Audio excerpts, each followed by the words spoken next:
My name is Sophie, and if I'm being honest, I never thought one simple sentence at a Christmas dinner could change how I see my own family forever. That evening felt normal at first. We were all gathered in our old house in Europe, the one with the narrow hallway and the big wooden dining table my dad always polished before guests arrived. The windows were slightly foggy from the cold outside, and inside it smelled like roasted chicken, bread, and cinnamon. My mom moved back and forth from the kitchen, placing dishes on the table, while my sister Clara scrolled on her phone until someone told her to put it away. It was the kind of night I had lived 100 times before, loud, warm, and predictable. My Aunt Maria and Uncle George had come from America just a few days earlier, bringing gifts and their usual energy. Aunt Maria laughed loudly at everything, and Uncle George liked to tell long stories that no one fully listened to but everyone smiled through anyway. We all sat down, passing plates, filling glasses, talking over each other. I remember feeling calm, maybe even happy, in a quiet way. Nothing felt unusual. Nothing warned me that something was about to go wrong. We had just started eating when Aunt Maria suddenly leaned back in her chair, smiling at me in that playful way she always did. "Sophia," she said, raising her glass slightly, "I hope you like the car we all pitched in for." Everyone around the table laughed. So I laughed too. At first, it felt like just another one of her jokes. She often teased people during dinner, and I didn't think much of it. I even shook my head a little, smiling as if I understood what she meant. But then something strange happened. The laughter didn't fade the way it normally would. Instead, it softened into silence, and I noticed that people were still looking at me. Not casually, not jokingly. They were watching me, waiting. My smile slowly faded. I looked from one face to another, my aunt, my uncle, my parents, even Clara, and something in my chest tightened. There was confusion in their eyes, but also expectation, like I was supposed to say something important. I cleared my throat, trying to keep my voice steady. "What car?" I asked. The silence that followed felt heavy, almost unreal. Uncle George frowned slightly, leaning forward. "The car," he said, slower now. "The one we all paid for. We sent the money months ago." I felt my hands grow cold under the table. I didn't get any car," I said quietly.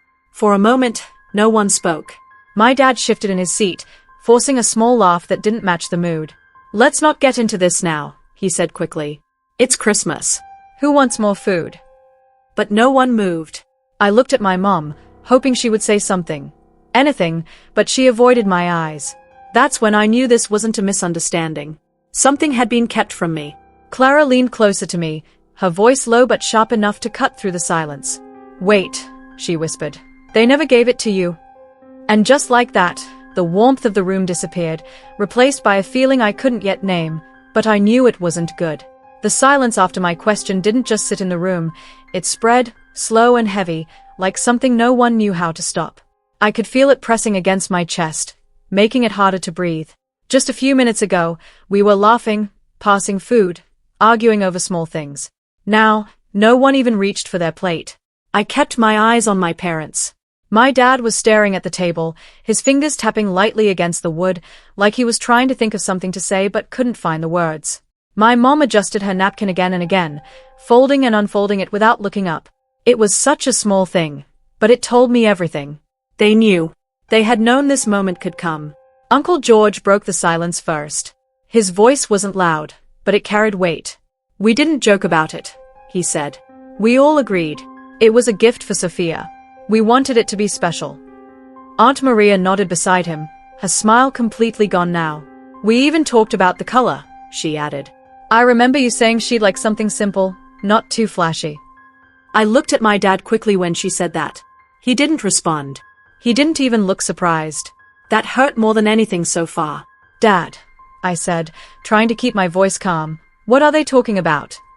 He let out a long breath and finally looked at me, but only for a second before his eyes moved away again. "It's complicated," he said. I almost laughed, but not because anything was funny. "It doesn't sound complicated," I replied. "They gave money. I didn't get anything. So where did it go?" My mom spoke then, her voice soft, almost careful. "Sophia, we were going to explain. We just didn't expect it to come up like this." "When were you going to explain?"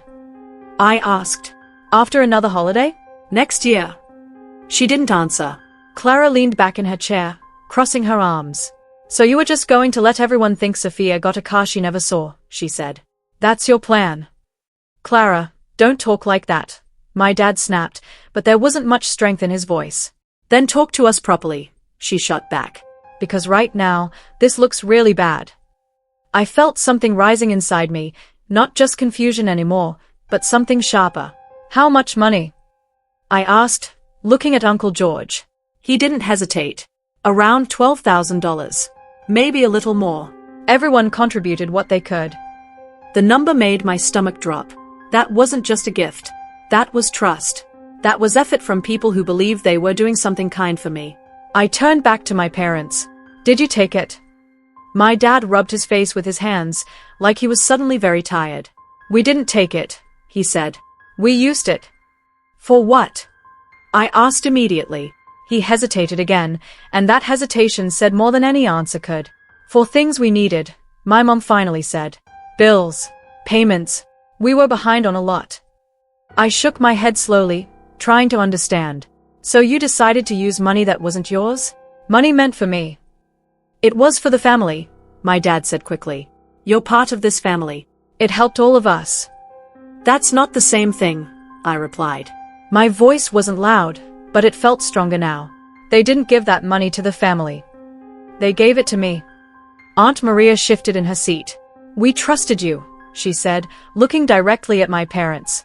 If things were that bad, you could have told us. We would have understood. But this, she paused, searching for the right word. This feels dishonest. It wasn't meant to be, my mom said, her voice breaking slightly. We were under pressure. Everything was falling apart. We thought we could fix it before anyone noticed. But you didn't fix it, Clara said quietly. You just hid it. The truth of that hung in the air. I looked around the table again, but everything felt different now. The same walls, the same people, but none of it felt safe or familiar anymore. It was like I had been sitting in a story that suddenly changed without warning. What about the car? I asked after a moment. Did you even plan to get one later? My dad didn't answer right away. When he finally spoke, his voice was low. We hoped we could, eventually. Hoped.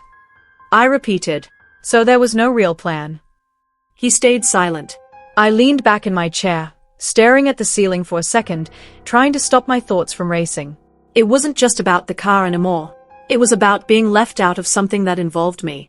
It was about sitting at this table, smiling and laughing, while everyone else believed something about my life that wasn't true. I feel stupid, I said quietly. My mom looked up quickly. Don't say that. But it's true, I continued. Everyone here thought I had this big gift, and I had no idea. I've been living like everything is normal, while you've been carrying this secret. We didn't want to hurt you, she said. But you did, I replied. No one argued with that. The fire in the fireplace cracked loudly again, the sound almost too sharp in the silence. Outside, the wind brushed against the windows, but inside, it felt like the air wasn't moving at all. Uncle George stood up slowly. I think we should go, he said. This isn't something we can solve tonight. Aunt Maria nodded, though she looked like she wanted to say more. We'll talk later, she said softly, but her eyes were still fixed on my parents. One by one, people started getting up. Chairs moved, coats were picked up, quiet goodbyes were exchanged. No one laughed. No one made plans for tomorrow. I stayed in my seat, watching it all happen like I wasn't fully part of it. Clara placed a hand on my shoulder before leaving the room. This isn't over, she said. I knew she was right. Because whatever had been hidden for months had finally come out, and there was no way things could go back to how they were before. That night, after everyone left, the house didn't feel like home anymore. It was too quiet, the kind of quiet that makes every small sound feel too loud. I could hear the clock ticking in the hallway, the soft wind brushing against the windows, even the faint creak of the floor when someone moved in another room. It all felt unfamiliar, like I was standing in a place that looked the same but meant something different now. I stayed in my room for a long time, sitting on the edge of my bed, staring at nothing. My mind kept replaying the dinner over and over again. My aunt's voice, the laughter, the way it suddenly stopped, the look on my parents' faces when the truth started coming out. I kept thinking that maybe I misunderstood something, that maybe there was still some explanation that would make it all make sense. But the more I thought about it, the clearer it became. There was no misunderstanding. They had taken the money, and they had chosen not to tell me. A soft knock on my door broke my thoughts. Sophia? It was Clara. Come in, I said quietly. She opened the door and stepped inside, closing it behind her. She didn't say anything at first. She just walked over and sat next to me, the same way she used to when we were younger and one of us had a bad day. They really messed this up, she said finally. I let out a slow breath. Yeah. She looked at me carefully. Are you okay? I shrugged. I don't even know what okay means right now. For a moment, neither of us spoke. Then she said, I need to tell you something. I turned to her. What? She hesitated, like she wasn't sure how much to say. A few months ago, I heard them talking late at night. They thought I was asleep. My stomach tightened. About the money. She nodded. Not exactly at first. They were arguing about bills, how much they owed, how they were going to pay everything. I remember hearing numbers, big ones. How big? I asked. She looked down at her hands. Around £15,000. Maybe more. That number hit me harder than I expected. It wasn't just a rough situation. It was serious. And then? I asked. And then Dad said something about using the gift money, she continued. Mom didn't want to at first, but they didn't see another option. I felt a mix of anger and something else, something heavier, harder to describe. So they decided together. Yes. And they never planned to tell me. Clara didn't answer, but she didn't need to. I stood up and started pacing the room. I don't understand how they could just act normal, I said. Every day, sitting at the table, talking to me like nothing happened. They probably thought they were protecting you, Clara said. Protecting me from what? The truth. I stopped and looked at her. I would have understood if they told me. Maybe not immediately, but at least I wouldn't feel like this. Like what? Like I've been living in a lie, I said. That word hung in the air. Clara stood up too and walked over to me. You have the right to feel angry, she said. What they did wasn't fair. I nodded, but the anger wasn't the only thing I felt. I'm not just angry, I admitted. I'm disappointed. I trusted them. I never questioned anything. She gave a small, sad smile. I think that's what hurts the most. Later that night, after Clara left, I couldn't sleep. I kept thinking about everything she told me, about the debt, about the decision my parents made. For the first time, I started to see things I hadn't noticed before, small signs that maybe something had been wrong for a while. The way my dad had been more stressed lately, the quiet conversations between my parents, the way my mom sometimes looked worried even when she tried to hide it. But none of that changed what they did. The next morning, the house was still quiet. I walked into the kitchen and found my mom standing by the sink, holding a cup of coffee she wasn't drinking. She looked tired, like she hadn't slept at all. Good morning, she said softly. Morning, I replied. For a moment, we just stood there. Then I asked, why didn't you tell me? She closed her eyes briefly before answering. Because I was afraid. Of what? That you would look at us differently, she said. I let out a small, bitter laugh. And you thought this wouldn't make me do that? She didn't respond. My dad walked in a few seconds later. He looked just as tired. When he saw me, he stopped, like he wasn't sure if he should come closer or leave. We need to talk, he said. I already know, I replied. Not everything, he said. I crossed my arms. Then tell me. He took a deep breath. We were in more trouble than you think. The debt kept growing. We tried to handle it ourselves, but it got out of control. When your aunt and uncle sent the money, it felt like a way out. But it wasn't yours, I said. I know, he admitted. And that's where we went wrong. Went wrong? I repeated. You didn't just make a mistake. You made a choice. He nodded slowly. You're right. That surprised me. I'm not going to defend it, he continued. We should have told you. We should have told everyone. But we were ashamed. I looked at him, really looked at him, and for the first time, I saw not just my father, but a person who had made a decision he couldn't take back. That didn't make it okay, but it made it real. I don't know how to fix this, he said quietly. Neither do I replied. And that was the truth. Because the problem wasn't just the money, or the car, or even the lie. It was the space that had opened between us, and none of us knew how to close it. The days after that conversation felt longer than usual, like time itself had slowed down just to make everything heavier. Our house in Europe was still the same walls, the same furniture, the same quiet mornings, but something inside it had shifted. It no longer felt like a place where everything was simple and understood. Now, every look, every word, carried something unspoken. I started noticing small changes in my parents. My dad left earlier in the mornings and came home later at night. Sometimes I would hear the front door open quietly, long after dinner, and his slow across the floor as if he didn't want to wake anyone. My mom spent more time in the kitchen, even when there was nothing to cook. She kept herself busy, like standing still would force her to think too much. As for me, I kept my distance, not in a dramatic way, but in small, quiet ways. I spoke less. I stayed in my room longer. I answered questions, but I didn't start conversations.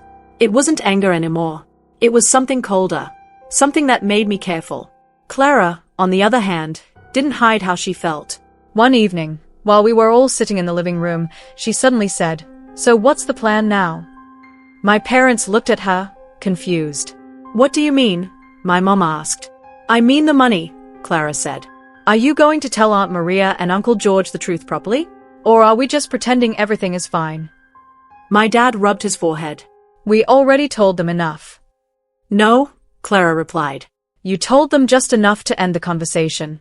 That's not the same thing." I watched silently. A part of me agreed with her, but I didn't have the energy to say it out loud. That night, my phone buzzed. It was a message from Aunt Maria. "Sophia, I've been thinking about you. I hope you're okay. None of this is your fault." I read the message twice before replying. "I'm okay. Just trying to understand everything." She responded quickly. "We all trusted your parents. What happened hurt, but we don't blame you. Please remember that." I stared at the screen for a moment, then put my phone down. Her words were kind, but they also reminded me of something important. This situation wasn't just inside our house. It had spread beyond it, affecting people who cared about me. A few days later, something unexpected happened. A letter arrived. It was addressed to me. I opened it slowly, not sure what to expect. Inside was a short note, written in Uncle George's clear handwriting. "Sophia, we've decided something as a family. What happened cannot be undone, but that doesn't mean your gift disappears. This time, we're making sure it reaches you directly. It may not be a car right away, but it's a start. Use it wisely. This is for you." Folded inside the letter was confirmation of a transfer, $5,000. I sat there for a long time, holding the paper. It wasn't the full amount they had originally given, but that wasn't what mattered. What mattered was the intention, the effort, the fact that they still wanted me to have something that was meant for me. Clara walked into my room and noticed the letter in my hand. "What's that?" she asked. I handed it to her. She read it and raised her eyebrows slightly. "Wow, they really mean it." I nodded. "Yeah." "What are you going to do with it?" she asked. I thought for a moment. "I don't know yet. But I don't think I'll rush into anything." She smiled a little. "That's probably smart." That evening, I showed the letter to my parents. My mom read it first, her expression soft but heavy. My dad looked over her shoulder, then stepped back, quiet. "They didn't have to do this," my mom said. "No," I replied. "But they did." My dad nodded slowly. "We'll make this right," he said. "All of it." I looked at him, not with anger this time, but with something more measured. "I hope so," I said. And I meant it. Because even though things had changed, I didn't want everything to break completely. I just needed things to be honest from now on. Weeks passed, and life didn't suddenly become perfect. But it became clearer. Conversations were more direct. There were fewer secrets, or at least fewer attempts to hide them. My parents started talking openly about their situation, about their plans to fix things, about the mistakes they made. It didn't erase what happened, but it showed effort. One evening, I stood by the window, looking out at the quiet street. The same street I had seen 1,000 times before. But now, I saw it differently. I thought about that Christmas night, the laughter, the silence, the moment everything shifted. I thought about the truth that came out, the anger, the disappointment, and the long conversations that followed. And I realized something. This story was never really about a car. It was about trust. about how easily it can be broken and how hard it is to rebuild, but also about something else, something just as important. Choice. My parents made a choice when they hid the truth. My family made a choice when they still supported me. And now, I had a choice too. I could stay stuck in what happened. Or I could move forward, knowing everything I know now. I took a deep breath and stepped away from the window. Because no matter how that story started, the rest of it was still mine to write.